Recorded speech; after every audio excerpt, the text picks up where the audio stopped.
जय हिंद दोस्तों। स्वागत है आप सभी का इस वीडियो में। तो इस वीडियो में हम लक्ष्मीकांत किताब का नेक्स्ट चैप्टर यानी कि 16 चैप्टर इमरजेंसी प्रोविजंस ये देखने वाले हैं। पहले 15 चैप्टर जो है लक्ष्मीकांत किताब के वो मैंने कवर कर लिए हैं। आप प्लेलिस्ट पर जाकर देख सकते हो अगर आपने नहीं देखा है तो। और अगर आपने सब्सक्राइब नहीं किया है चैनल को आप सब्सक्राइब कर सकते हो और बेल बटन भी प्रेस कर दीजिए। अगर आपको पसंद आ रहे हैं वीडियोज़ तो आप सब्सक्राइब करें, अगर नहीं पसंद आ रहे हैं तो आप नहीं भी कर सकते हैं। लेकिन आप मुझे कमेंट सेक्शन में ज़रूर बताइएगा कि आपको वीडियोज़ क्यों पसंद नहीं आ रहे हैं, जिससे कि मैं और इम्प्रूव करने की कोशिश करूँगा।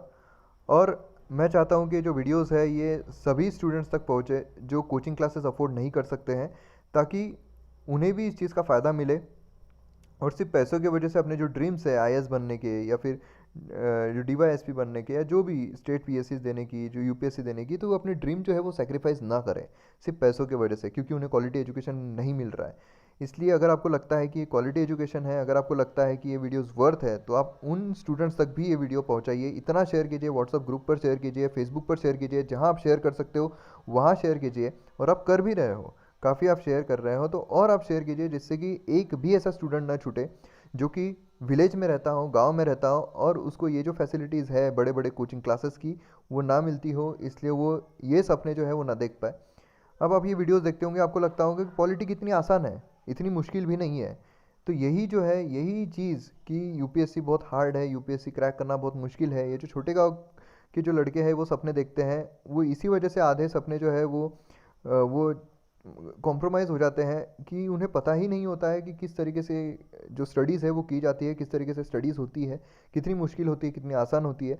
तो उन तक ये वीडियो पहुंचाइए ताकि उन्हें भी ये चीज़ें हैं बहुत आसान लगे और उन तक भी ये जो एक सपना है वो साकार करने का मौका उन्हें मिले। तो शुरू करते हैं इस वीडियो के लिए। इमरजेंसी प्रोविज़न हम इसमें देखेंगे, 3 टाइप की इमरजेंसीज देखेंगे, वो सब हम इसमें डिटेल में कवर करेंगे। तो इस वीडियो में हम जो नेशनल इमरजेंसी है वो कवर करेंगे, नेक्स्ट इसमें हम प्रेसिडेंशियल रूल कवर करेंगे और थर्ड इसमें फाइनेंशियल इमरजेंसी करेंगे। मतलब 3 लेक्चर्स में ये जो इमरजेंसी चैप्टर है ये कंप्लीट हो जाएगा। उसके बाद हमारा लक्ष्मीकांत किताब का जो सेकंड सेक्शन है ये भी पूरी तरीके से कंप्लीट हो जाएगा। इसे प्रेजेंट करूंगा आपके सामने मैं, मयूर मोगरे। तो आइए शुरू करते हैं। अब जो बेसिक्स है पहले हम वो देखते हैं, ये किस पार्ट में दिया हुआ है और उसके बाद आर्टिकल्स कौन कौन से हैं। ये आपको इतना याद रखने की ज़रूरत नहीं है, क्योंकि अभी हाल ही में कोई बड़ी इमरजेंसी यहाँ पर लगी नहीं है। अब ये किस लिए आता है? To meet the abnormal conditions effectively. जो भी एबनॉर्मल कंडीशंस हो रही है, अगर स्मूथली सब काम हो रहा है, कॉन्स्टिट्यूशन वाइज सब काम हो रहा है, गवर्नमेंट जो है उनके हिसाब से सब काम हो रहा है, तो यहाँ पर इमरजेंसीज लगने का सवाल ही पैदा नहीं होता। लेकिन कहीं पर एबनॉर्मल कंडीशंस आ जाती है तो यहाँ पर जो भी इमरजेंसीज है वो लग सकती है, भले ही वो एक्सटर्नल हो, इंटरनल हो या कैसी भी हो, फाइनेंशियल हो। कोई भी इमरजेंसी जब एबनॉर्मल कंडीशन आएगी तब लगेगी। अब क्यों लगाई जाती है? To safeguard sovereignty, unity, integrity of the country. जो भी हमारे देश की सोवर्निटी है या फिर यूनिटी है या फिर इंटीग्रिटी है, ये सब हमें कहाँ देखने को मिलता है? ये सोवर्निटी, यूनिटी, इंटीग्रिटी हमें कहाँ देखने को मिलती है? हमारे संविधान में। ये आप मुझे कमेंट सेक्शन में बताइए। तो ये सेफगार्ड करने के लिए हमें इमरजेंसी जो है वो लगानी पड़ती है। अब हमें पता है कि हमारा फेडरल स्ट्रक्चर है जहाँ पर स्टेट और सेंटर दोनों मिलकर काम करते हैं, दोनों के पास अपनी अपनी पावर है, दोनों अपने अपने ज्यूरिसडिक्शन में यहाँ पर काम करते हैं। लेकिन जब यहाँ पर इमरजेंसी लगाई जाती है तो यहाँ पर क्या होता है? जो भी फेडरल स्ट्रक्चर है वो एक यूनिटरी स्ट्रक्चर में कन्वर्ट हो जाता है। मतलब यहाँ पर जो सेंटर है वो मोस्ट पावरफुल बन जाता है। यहाँ पर स्टेट जो है वो उनकी इतनी पावर यहाँ पर चलती नहीं है। अगर आप नेशनल इमरजेंसी देखोगे तो उसमें जो स्टेट है वो सस्पेंड नहीं होता है, लेकिन उनके जो लॉज है वो इतने कॉन्फ्लिक्ट में अगर आते हैं यूनियन के तो वो नहीं चलेगा। वो हम डिटेल में आगे देखेंगे। लेकिन प्रेसिडेंशियल रूल लगता है तो वहाँ पर सस्पेंड ही हो जाएगी जो स्टेट असेंबली है वो। तो इस तरीके से एक यूनिटरी स्ट्रक्चर यहाँ पर बनना शुरू हो जाता है।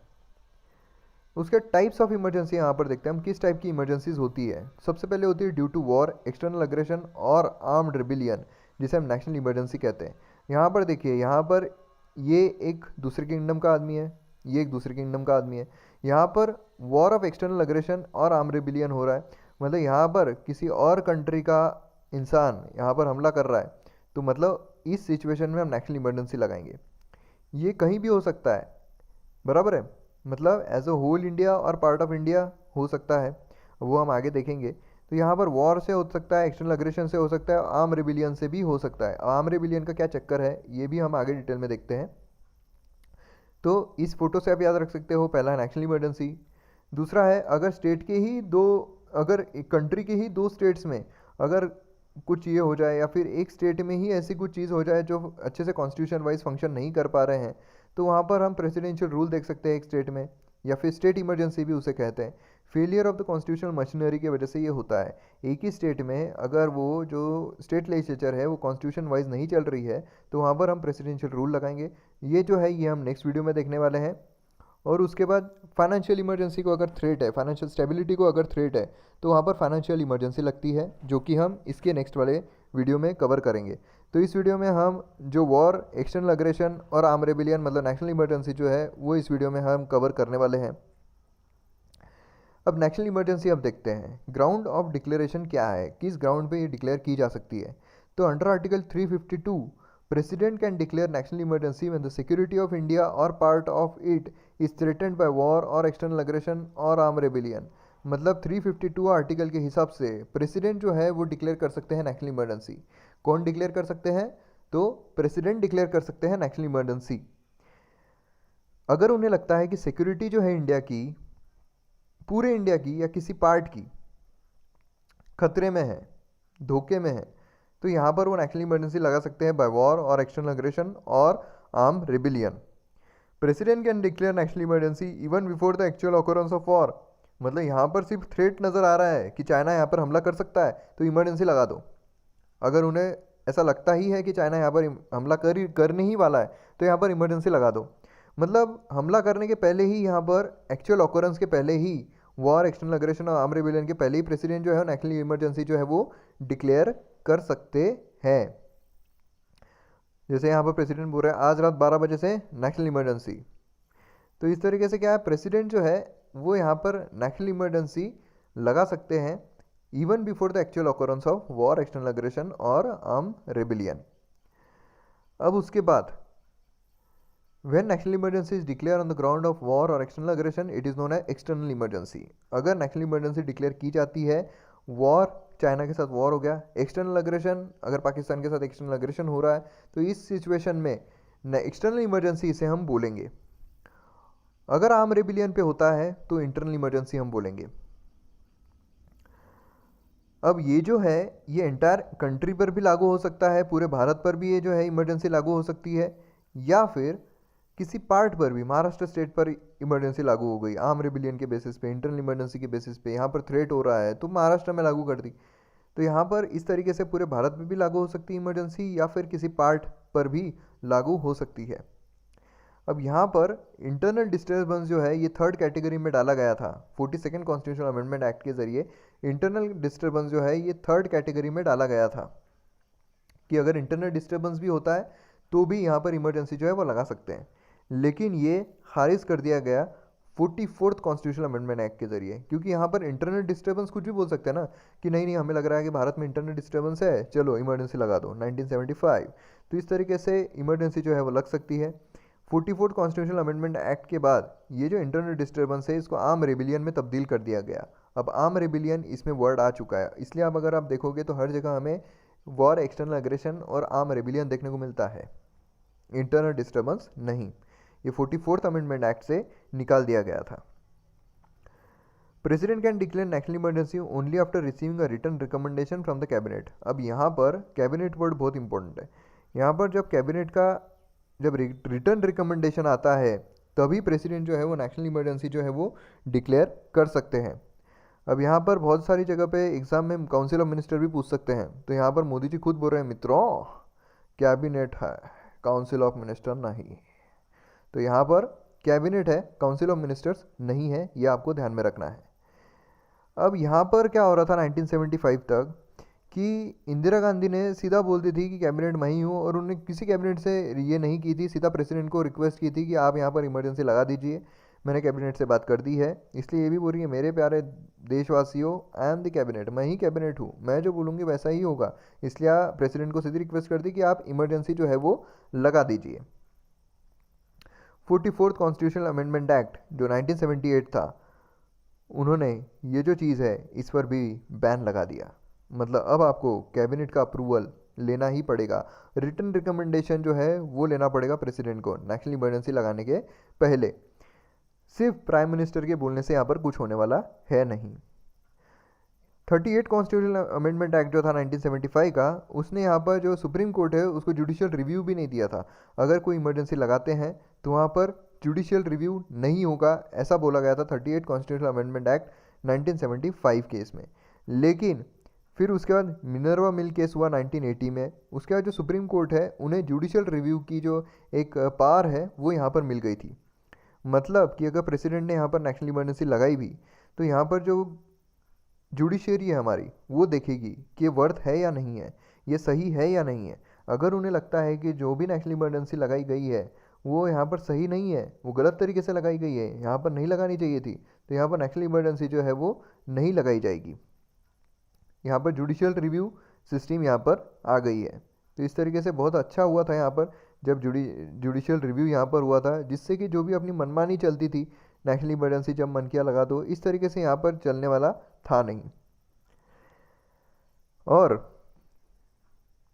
पार्लियामेंट्री अप्रूवल, अब यहाँ पर किसका अप्रूवल लगता है वो हम यहाँ पर देखेंगे, किस तरीके से अप्रूवल मिलता है और किस तरीके से इमरजेंसी जो है वो लगती है। तो must be approved by both the houses of the parliament within 1 month from the date of issue. अब यहाँ पर जब भी इशू होगा, ठीक है, इशू होने के 1 महीने के अंदर अंदर दोनों हाउसेस ने ये जो रहेगा इसे अप्रूव कर देना चाहिए। मतलब लोकसभा ने भी अप्रूव करना चाहिए और राज्यसभा ने भी अप्रूव करना चाहिए। और इन्हें वक्त कितना मिलेगा, तो 30 दिन है तुम्हारे पास। 30 दिन के अंदर अंदर इन्हें अप्रूव करना पड़ेगा। मतलब 1 महीने के अंदर अंदर इन्हें ये सब चीज़ जो है वो अप्रूव करना पड़ेगा, जिससे कि नेशनल इमरजेंसी जो है वो लग जाएगी। However if the Lok Sabha get dissolve before approval, अब यहाँ पर अगर लोकसभा जो है वो डिसॉल्व हो जाती है, ठीक है, लोकसभा यहाँ पर डिसॉल्व हो गई, क्योंकि राज्यसभा तो परमानेंट हाउस है वो डिसॉल्व होता नहीं है, यहाँ पर लोकसभा डिसॉल्व हो गई, तो ये जो चीज़ रहेगी ये सर्वाइव करेगी 30 days from the first sitting of the Lok Sabha meanwhile approved by the Rajya Sabha. अब इसमें जो भी नई सरकार चुन के आई, अब नई सरकार सपोज बाहुबली आ गई, नई सरकार बाहुबली की आ गई, अब इसमें ये नई सरकार आ गई तो इसमें भी इनको 30 दिन मिलेंगे। फर्स्ट सिटिंग जब होगी लोकसभा की, इनके लिए 30 दिन इनको मिलेंगे। 30 दिन के अंदर अंदर फिर 1 महीने के अंदर अंदर इन्हें ये जो है उसे अप्रूव कर देना पड़ेगा। लेकिन मीनवाइल ये रहेगा कि राज्यसभा ने उसे अप्रूव कर देना चाहिए। अब राज्यसभा ने अप्रूव नहीं किया तो ये नहीं चलेगा। राज्यसभा ने अप्रूव कर दिया तो जो भी यहाँ पर आएंगे उन्होंने यहाँ पर अप्रूवल दे दिया, मतलब यहाँ पर नेशनल इमरजेंसी जो है वो लग जाएगी। If approved by both the houses of parliament continues for 6 months and can be extended for life indefinite period with the approval after every 6 months। यहाँ पर अगर दोनों हाउसेस ने यहाँ पर पार्लियामेंट के दोनों हाउसेस ने यहाँ पर पार कर दिया, अप्रूव कर दिया, तो ये 6 महीनों तक यहाँ पर कंटिन्यू रहेगी। और ये एक्सटेंड हो सकती है इंडेफिनिट पीरियड के लिए, लेकिन हर 6 महीने में यहाँ पर जो अप्रूवल है लेना पड़ेगा। अब ये जो अप्रूवल सिस्टम है ये भी 44th अमेंडमेंट एक्ट के ज़रिए लाई गई थी। और यहाँ पर स्पेशल मेजोरिटी से अप्रूवल मिलेगा। मतलब अप्रूव कैसे करना पड़ेगा दोनों हाउसेस को, स्पेशल मेजोरिटी से। Total membership of the house not less than 2/3 of present and voting. ये भी 44th कॉन्स्टिट्यूशनल अमेंडमेंट एक्ट के जरिए ऐड किया गया, पहले सिंपल मेजोरिटी ही लगती थी। अब ये जो चीज़ है स्पेशल मेजोरिटी क्या है, तो ये मैंने जो 10th चैप्टर है पॉलिटी का, उसमें जितनी भी टाइप्स है मेजोरिटी के जो लक्ष्मीकांत में भी नहीं दिए हुए हैं, वो सारे मेजोरिटीज़ मैंने वहाँ पर कवर किए हैं, एग्जाम्पल्स के थ्रू कवर किए हैं, तो आप देख सकते हो, उससे आपको बहुत फ़ायदा मिलेगा। तो स्पेशल मेजोरिटी हो गई, इससे अप्रूवल मिलेगा। फिर रिवोकेशन ऑफ प्रोक्लेमेशन, अब यहाँ पर अप्रूव तो हो गई, रिवोक कैसे करेंगे। यहाँ पर by the president at any time does not require parliamentary approval. President जो है ये कभी भी रिवोक कर सकते हैं, उन्हें पार्लियामेंट के अनुमति की यहाँ पर ज़रूरत नहीं है। Further if Lok Sabha passes a resolution disapproving it's continuation, अब यहाँ पर अगर लोकसभा ने पास कर दिया एक रिजोल्यूशन जिससे कि उन्हें लग रहा है कि हमें नेशनल इमरजेंसी की ज़रूरत नहीं है, तो यहाँ पर प्रेसिडेंट मस्ट रिवोक, प्रेसिडेंट को रिवोक करना ही पड़ेगा। ये भी 44th अमेंडमेंट एक्ट के जरिए ऐड किया गया था। Before 44th amendment act president on his own could revoke and Lok Sabha had no control. यहाँ पर 44th अमेंडमेंट एक्ट के पहले जो लोकसभा है उनका कोई यहाँ पर रोल नहीं था, प्रेसिडेंट जो है अपने हिसाब से यहाँ पर रिवोक कर सकते थे। 1/10 of the total membership of the Lok Sabha should give return notice to speaker और president if house is not in session. अगर हाउस सेशन में नहीं है लोकसभा नहीं बता सकता है, तो 1/10 मेंबर जो है लोकसभा के, उन्होंने यहाँ पर रिटर्न नोटिस जो है स्पीकर के पास देनी है या फिर प्रेसिडेंट के पास देनी है। उन्होंने कहना है कि हाँ, ये जो नेशनल इमरजेंसी आपने लगाई है ये रिवोक कर दीजिए, ये कोई मतलब नहीं है इसका। House should be held with in 14 days consideration, house जो है उसने 14 डेज का कंसिडरेशन यहाँ पर लेना चाहिए। उसके बाद for disapproving required to be pass by the Lok Sabha only, disapprove करने के लिए सिर्फ लोकसभा को ही पास करना पड़ेगा जो 1/10 का था। यहाँ पर राज्यसभा का कोई अनुमति की ज़रूरत है नहीं। For approving need to be pass by both the houses of parliament, लेकिन जब यहाँ पर अप्रूव करना है तो यहाँ पर both the houses of parliament ने यहाँ पर पास करना चाहिए। लेकिन अगर रिवोक करना है सिर्फ लोकसभा की ज़रूरत है। यहाँ पर क्या है, सिंपल मेजोरिटी लगेगी, लेकिन जब अप्लाई करना है तो स्पेशल मेजोरिटी लगेगी। ये भी आपको ध्यान रखना है। उसके बाद हम इफेक्ट्स देखेंगे ऑफ नेशनल इमरजेंसी। अब आता है इफ़ेक्ट्स ऑफ नेशनल इमरजेंसी। अब इफ़ेक्ट्स क्या होता है सेंटर स्टेट रिलेशन में।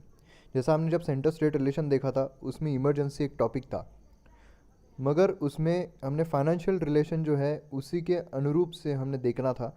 लेकिन यहाँ पर अब सेंटर स्टेट रिलेशन में तीनों तरीके से एग्जीक्यूटिव, लेजिस्लेटिव और फाइनेंशियल रिलेशन में क्या फ़र्क पड़ता है ये हम यहाँ पर देखेंगे।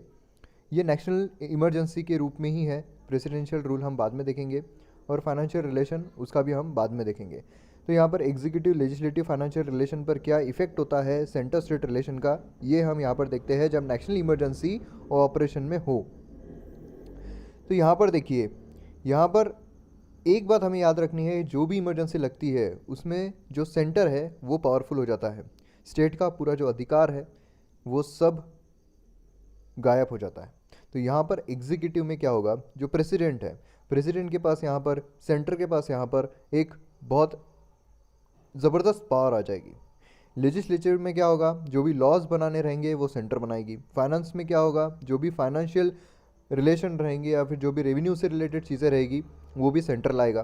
तो एग्जीक्यूटिव में क्या होता है, सेंटर जो है वो extend to directing any state, किसी भी स्टेट को किसी भी चीज़ में डायरेक्ट कर सकती है सेंटर जो है वो, मतलब जो भी सेंटर है वो किसी भी चीज़ में डायरेक्शन देगी स्टेट को।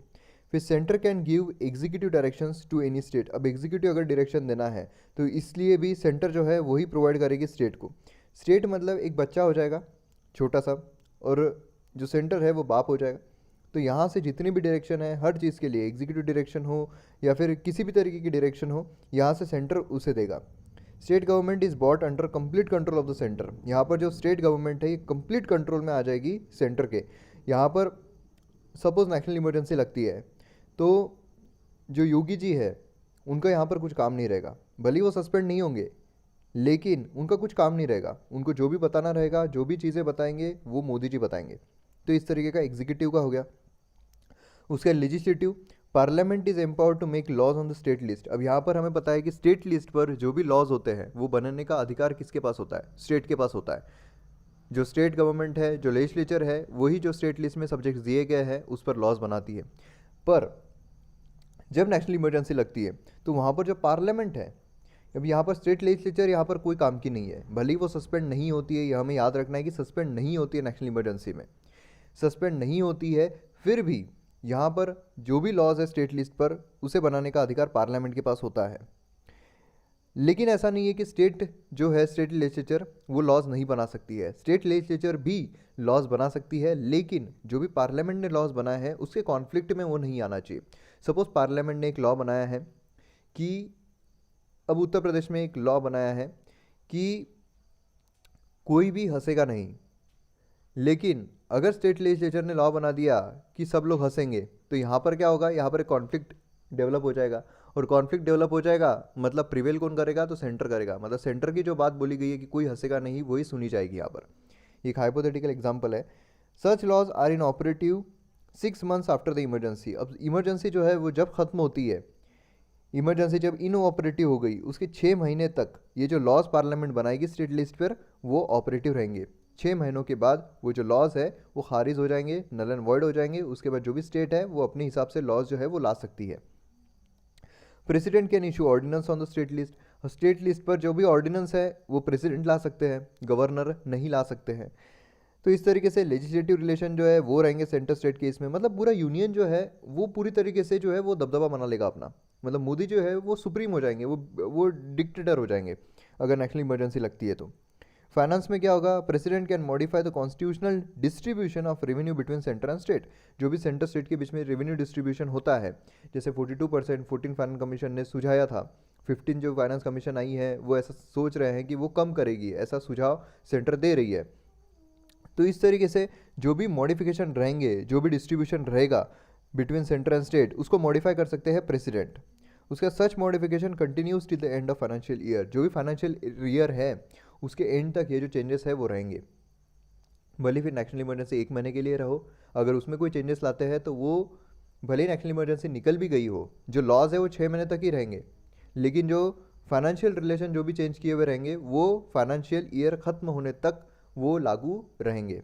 ये हमें ध्यान में रखना है। जो भी लॉज है वो 6 महीने तक ही ऑपरेटिव रहेंगे, लेकिन जो फाइनेंशियल रिलेशंस है वो फाइनेंशियल ईयर तक लागू रहेंगे। तो ये दो चीज़ें बहुत इंपॉर्टेंट है, ध्यान में रखनी है प्रीलिम्स पॉइंट ऑफ व्यू से। उसके बाद effect on life of Lok Sabha and state assembly. अब लाइफ पर क्या होता है, जो लोकसभा है वो कितने सालों के लिए जागती है, 5 सालों के लिए। तो अब इसकी लाइफ पर क्या असर पड़ेगा, कम होगी ज़्यादा होगी, ये हम देखते हैं। Life of Lok Sabha can be extended beyond it's normal term. 5 साल की नॉर्मल टर्म है, उससे एक्सटेंड कर सकते हैं, मतलब ये ज़्यादा जिएगी। By the law of parliament for 1 year at a time any number of times. मतलब एक बार इमरजेंसी लगी तो 1 साल के लिए बढ़ गया, 2 बार इमरजेंसी लगी 2 साल के लिए बढ़ गया। तो इस तरीके से है कि कितने भी नंबर ऑफ टाइम्स बढ़ा सकते हैं, लेकिन एक बार में एक ही साल के लिए एक्सटेंड की जा सकती है। ठीक है।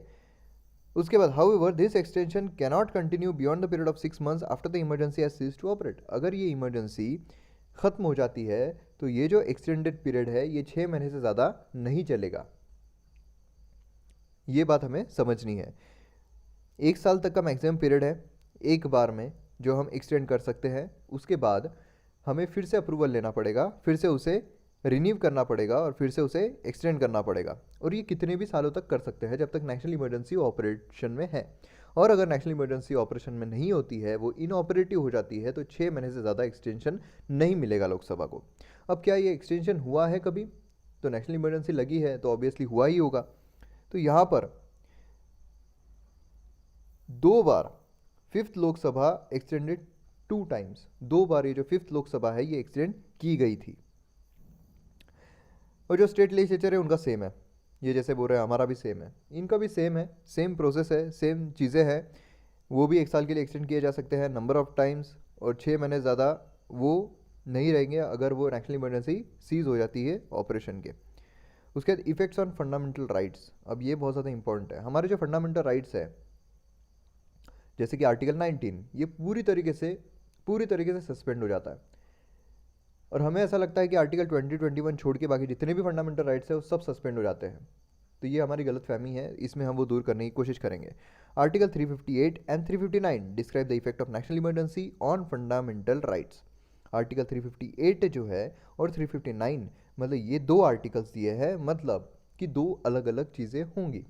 अब इसमें क्या होता है, आर्टिकल 358 जो है वो सस्पेंशन ऑफ आर्टिकल 19 ये दर्शाता है, ये हमें बताता है कि आर्टिकल 358 जो है ये पूरी तरीके से सस्पेंड कर देगा आर्टिकल 19 को। मतलब हमारा जो राइट टू फ्रीडम है उसे पूरी तरीके से सस्पेंड कर देगा आर्टिकल 358। आर्टिकल 359 जो है suspension of fundamental rights except 20 and 21। तो अब ये जो चीज़ है ये इन्होंने एक ही आर्टिकल में, आर्टिकल 358 में ही ये लिखते थे कि suspension of all the fundamental rights except 20 and 21। तो क्या फ़र्क पड़ता था, लेकिन यहाँ पर इन्होंने 2 आर्टिकल्स इस्तेमाल किए हैं। आर्टिकल 358 जो कि सस्पेंड करता है आर्टिकल 19 को, और आर्टिकल 359 जो कि सस्पेंड करता है बाकी के फंडामेंटल राइट्स को एक्सेप्ट 20 एंड 21। तो अब इन दोनों में क्या फ़र्क है ये भी हम आगे डिटेल में देखेंगे, लेकिन यहाँ पर हम जानने की कोशिश करते हैं किस तरीके से नेशनल इमरजेंसी पर, फंडामेंटल राइट पर नेशनल इमरजेंसी का अफेक्ट होता है। 44th कॉन्स्टिट्यूशनल अमेंडमेंट एक्ट 1978 में ये कहा गया कि article 19 can be suspended only when national emergency is declared on the ground of war और external aggression and not on the ground of arm rebellion. अब देखिए नेशनल इमरजेंसी जो है 3 ग्राउंड्स पर लागू हो सकती है। एक तो वॉर, दूसरा एक्सटर्नल अग्रेशन और तीसरा आर्म रेबिलियन। पर नेशनल इमरजेंसी जब लगती है तो जो आर्टिकल 19 सस्पेंड होता है वो सिर्फ 2 ही कारण से अगर नेशनल इमरजेंसी लगती है तो ही सस्पेंड होगा। वो कौन से हैं? तो वॉर और एक्सटर्नल अग्रेशन। आर्म रेबिलियन पर अगर नेशनल इमरजेंसी लगती है तो उसमें आर्टिकल 19 जो है वो सस्पेंड नहीं होगा। ये बात आपको ध्यान में रखनी है। अगर इस तरीके के प्रीलिम्स में एक सेंटेंस डालते हैं कि article 19 is suspended when national emergency is in operation on the grounds of war, external aggression and arm rebellion, तो ये सेंटेंस रॉन्ग होगा, क्योंकि आर्टिकल 19 सस्पेंड नहीं होता है अगर आर्म रेबिलियन पे नेशनल इमरजेंसी लगी हो तो। अब ये क्या क्या कंडीशन है? Article 359 authorises the president to suspend the right to move in any court for the enforcement of any fundamental right during national emergency. अब यहाँ पर आर्टिकल 359 जो है वो ऑथोराइज करता है प्रेसिडेंट को। प्रेसिडेंट यहाँ पर ऑथोराइज्ड है जो कि सस्पेंड करते हैं right to move to any court, किसी भी कोर्ट में। अब देखिए, अब जब भी हमारा फंडामेंटल राइट वॉयलेट होगा तो हम सीधा सुप्रीम कोर्ट में जा सकते हैं कि हमारा फंडामेंटल राइट जो है वॉयलेट हुआ है। अभी फंडामेंटल राइट्स चैप्टर में ये मैंने डिटेल में सब बताया है, उसके 8 पार्ट्स हमारे बने हैं। तो 8 पार्ट्स अगर आपने नहीं देखे तो आप देख लीजिए, क्योंकि वो बेसिक है। अगर वो आपको नहीं पता तो आपके बाकी के जितने भी चैप्टर्स है वो देख के कोई फ़ायदा है नहीं। तो इसलिए पहले आप वो देख लीजिए अगर आपने नहीं देखा है तो। डिटेल में अच्छे से एग्जांपल्स के थ्रू मैंने वहाँ समझाया आपको। तो यहाँ पर आर्टिकल 359 कहता है कि प्रेसिडेंट जो है वो सस्पेंड करता है right to move to any court for the enforcement of any fundamental right during national emergency. National emergency लगती है तो किसी भी फंडामेंटल राइट अगर आपका वॉयलेट होता है तो उसके लिए आप right to move to court, ये आपके ऊपर लागू नहीं होगा, आप कोर्ट में नहीं जा सकते हो। Under article 359 fundamental right as such are not suspended but only their enforcement. अब ये बहुत इंपॉर्टेंट चीज़ है। अब आर्टिकल 359 के तहत जो हमारे फंडामेंटल राइट्स है वो सस्पेंड नहीं होते हैं, लेकिन उनका जो एनफोर्समेंट है वो सस्पेंड होता है। मतलब कि आप कोर्ट में नहीं जा सकते हो, आपके फंडामेंटल राइट सस्पेंड नहीं हो रहे हैं यहाँ पर, लेकिन आप कोर्ट में नहीं जा सकते हो अगर आपका वॉयलेट होता है फंडामेंटल राइट तो। Only those which are specified in the president order. अब यहाँ पर क्या होता है, जब नेशनल इमरजेंसी लगती है तो प्रेसिडेंट जो है वो बताते हैं कि आपकी ये फंडामेंटल राइट जो है ये अप्लीकेबल नहीं रहेंगे। अगर ये आपके वॉयलेट होते हैं तो आप कोर्ट में नहीं जा सकते हो। अगर प्रेसिडेंशियल ऑर्डर में कोई फंडामेंटल राइट नहीं इंक्लूड किया गया है, अगर वो फंडामेंटल राइट आपको वॉयलेट होता है तो आप बेशक बेझिझक आप कोर्ट में जा सकते हो। टू होल और एनी पार्ट ऑफ इंडिया। अब इसका अगर मैं आपको एग्जांपल दूं तो अगर जो प्रेसिडेंट है उन्होंने आर्टिकल 25 जो है जो रिलीजन से रिलेटेड है उसमें अगर उन्होंने कहा कि वो अपने प्रेसिडेंशियल ऑर्डर में नहीं डाला, तो अगर आपका रिलीजन पर कोई वॉयलेशन होता है, रिलीजन के बेसिस पर अगर फंडामेंटल राइट जो है वॉयलेट होता है, तो आप बेशक जो सुप्रीम कोर्ट है उसमें अपील कर सकते हो कि मेरा जो फंडामेंटल राइट है वॉयलेट हो रहा है। लेकिन अगर उन्होंने आर्टिकल फॉर एग्जांपल आर्टिकल 18 ले लीजिए या आर्टिकल 14 ले लीजिए, आर्टिकल 15 ले लीजिए, अगर वो उसमें इंक्लूड किया हुआ है और अगर आपका वो वॉयलेट होता है तो आप कोर्ट में नहीं जा सकते हो, उसका एनफोर्समेंट जो है वो अप्लीकेबल नहीं रहेगा। ये पूरी इंडिया पर भी लागू हो सकता है या किसी पार्ट पर भी लागू हो सकता है। अब 44th कॉन्स्टिट्यूशनल अमेंडमेंट एक्ट के तहत क्या क्या चेंजेस हुए? President cannot suspend article 20 and 21, जो प्रेसिडेंशियल ऑर्डर में आर्टिकल जो सस्पेंड कर सकते हैं प्रेसिडेंट, अब वो 20 और 21 छोड़ के कितने भी जो आर्टिकल्स रहेंगे वो सब सस्पेंड कर सकते हैं जो प्रेसिडेंट है हमारे वो। Only those law related to emergencies are suspended. जो भी इमरजेंसी से रिलेटेड लॉज रहेंगे वही सिर्फ सस्पेंड किए जाएंगे, नहीं तो प्रेसिडेंट का मन किया सारे जो फंडामेंटल राइट है वो सस्पेंड, तो इस तरीके से नहीं होगा। जो इमरजेंसी से रिलेटेड है वही फंडामेंटल राइट यहाँ पर सस्पेंड कर पाएंगे। और उसी के साथ साथ प्रेसिडेंट जो है वो आर्टिकल 20 और 21 ये सस्पेंड नहीं कर पाएंगे। अब डिस्टिंक्शन देखते हैं आर्टिकल 358 और 359 में क्या डिस्टिंक्शन है, क्या इसमें जो एक मतलब क्या फ़र्क है दोनों में। तो आर्टिकल 358 जो है इज़ ओनली फॉर आर्टिकल 19 और आर्टिकल 359 जो है all those fundamental right whose enforcement is suspended by the presidential order. मतलब आर्टिकल 358 जो है ये सिर्फ आर्टिकल 19 के बारे में बात करता है कि ये सस्पेंड हो जाएगा। मतलब जैसे नेशनल इमरजेंसी लगी आर्टिकल 358 लागू हो गया, आर्टिकल 19 जो है ये अपने आप सस्पेंड हो गया। लेकिन आर्टिकल 359 जो है ये उन फंडामेंटल राइट्स के बारे में बात करता है जिस पर प्रेसिडेंशियल ऑर्डर आई हुई है और उनका जो एनफोर्समेंट है वो यहाँ पर सस्पेंड किया गया है, ना कि फंडामेंटल राइट्स।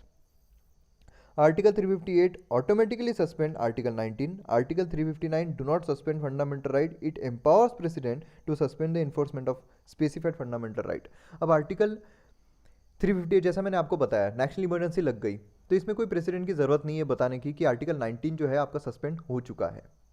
इसमें किसी भी इंसान को ये बताने की ज़रूरत नहीं है या प्रेसिडेंट को ये बताने की ज़रूरत नहीं है। अगर नेशनल इमरजेंसी लग जाती है तो आपका आर्टिकल 19 जो है वो सस्पेंड होगा ही होगा, लेकिन एक्सेप्ट आर्म रेबिलियन पर लगती है तो नहीं होगा। अब उसी के साथ साथ आर्टिकल 359 जो है उसमें प्रेसिडेंशियल ऑर्डर आएगा। प्रेसिडेंशियल ऑर्डर में जो प्रेसिडेंट है वो बताएंगे कि आपके कौन कौन से आर्टिकल जो है वो सस्पेंड हो रहे हैं, और वो जो आर्टिकल्स है वो सस्पेंड नहीं हो रहे हैं लेकिन उनका जो एनफोर्समेंट है वो सस्पेंड हो रहा है। मतलब अगर आपके वो फंडामेंटल राइट्स अगर आपके वायलेट होते हैं तो आप कोर्ट में नहीं जा सकते हो, आपका जो एनफोर्समेंट है वो यहाँ पर सस्पेंड हो रहा है। Article 358 operates only in case of external emergency. Article 359 for both external and internal emergency. अब यहाँ इंटरनल इमरजेंसी का मतलब है आर्म रेबिलियन। तो आर्टिकल 358 जो है, आर्टिकल 19 जो है, ये आर्म रेबिलियन में सस्पेंड नहीं होता है, मतलब इंटरनल इमरजेंसी में सस्पेंड नहीं होगा। आर्टिकल 358 मतलब आर्टिकल 19 जो है ये आपका जो एक्सटर्नल, जो भी एक्सटर्नल इमरजेंसी रहेगी उसी पर वॉर या फिर एक्सटर्नल इमरजेंसी जब भी लगेगी आपकी, तो उसी में सिर्फ आपका आर्टिकल 19 जो है वो सस्पेंड हो जाएगा और अपने आप हो जाएगा, उसमें प्रेसिडेंट की ज़रूरत नहीं लगेगी। पर आर्टिकल 359 जो है ये अगर आर्म रिबिलियन भी लगता है तो उसमें भी प्रेसिडेंट जो है वो अपना ऑर्डर देगा जिसमें कि वो लिखे हुए रहेंगे कि ये जो आर्टिकल्स है, ये जो फंडामेंटल राइट्स है, ये आपके सस्पेंड हो रहे हैं, इनका जो इन्फोर्समेंट है ये सस्पेंड हो रहा है। तो इस तरीके से आर्टिकल 359 जो है ये एक्सटर्नल अग्रेशन और इंटरनल इमरजेंसी दोनों पर लागू होता है। Article 358 suspend article 19 for entire duration of the emergency. अब पूरा जब तक नेशनल इमरजेंसी रहेगी, दो ग्राउंड्स पर लगी हुई, वॉर और एक्सटर्नल अग्रेशन, आर्म रिबिलियन पर नहीं, ये याद रखिए। आर्टिकल 19 जो है ये पूरा जितना भी ड्यूरेशन रहेगा नेशनल इमरजेंसी का, जब तक रहेगी, 1 साल 2 साल 3 साल 10 साल 20 साल 50 साल, जब तक नेशनल इमरजेंसी लगी हुई रहेंगी तब तक आर्टिकल 19 जो है ये सस्पेंडेड रहेगा आर्टिकल 358 के हिसाब से। आर्टिकल 358 ही आर्टिकल 19 को सस्पेंड करेगा। पर article 359 suspend the enforcement of fundamental right for a period specified by the president. अब यहाँ पर आर्टिकल 359 के हिसाब से जो प्रेसिडेंट अपना प्रेसिडेंशियल ऑर्डर निकालेंगे, एक लिस्ट निकालेंगे, वो लिस्ट में वो जितने भी फंडामेंटल राइट्स, कौन कौन से एनफोर्समेंट जिनका सस्पेंड हो रहा है वो फंडामेंटल राइट्स लिखेंगे, और ये कब तक सस्पेंडेड रहेंगे ये भी फंडामेंटल, ये भी जो प्रेसिडेंट है वो लिख के बताएंगे। जैसे प्रेसिडेंट ने एक लिस्ट निकाली, नेशनल इमरजेंसी लगी है, प्रेसिडेंट ने लिस्ट निकाली है, प्रेसिडेंट ने बोला है कि ये फंडामेंटल राइट के जो इन्फोर्समेंट है ये सस्पेंड हो रहे हैं और ये 1 महीने के लिए हो रहे हैं। तो मतलब 1 महीने के बाद जो फंडामेंटल राइट्स है अपने आप लागू हो जाएंगे, अनलेस अगर प्रेसिडेंट फिर कोई नोटिफिकेशन निकालते हैं तो। लेकिन जो आर्टिकल 19 है वो 358 के हिसाब से जब तक नेशनल इमरजेंसी लगी है उसमें प्रेसिडेंट का कोई हस्तक्षेप नहीं रहेगा, प्रेसिडेंट का कोई जो भी इन्वॉल्वमेंट है वो नहीं रहेगा। आर्टिकल 19 सस्पेंड रहेगी जब तक नेशनल इमरजेंसी लगी हुई है on 2 cases, war and external aggression and not on arm rebellion. तो इस तरीके से हमारा जो नेशनल इमरजेंसी चैप्टर है ये पूरी तरीके से कंप्लीट होता है। नेशनल इमरजेंसी ये जो टॉपिक है ये कंप्लीट होता है। इसके बाद हम प्रेसिडेंशियल रूल देखेंगे। तो जो प्रेसिडेंशियल रूल है वो हम नेक्स्ट वीडियो में देखेंगे। उसके बाद उसके नेक्स्ट वीडियो में हम फाइनेंशियल रिलेशंस देखेंगे। तो मैं उम्मीद करता हूँ आपको ये वीडियो पसंद आया होगा। आया है तो शेयर ज़रूर कीजिए, सब्सक्राइब कीजिए, लाइक कीजिए, और फेसबुक पर आपकी जो क्वेरीज़ है वो आप भेज सकते हो, फॉलो कर सकते हो फेसबुक पर मयूर मोगरे ये नाम से। तो मिलते हैं अगले वीडियो में। जय हिंद।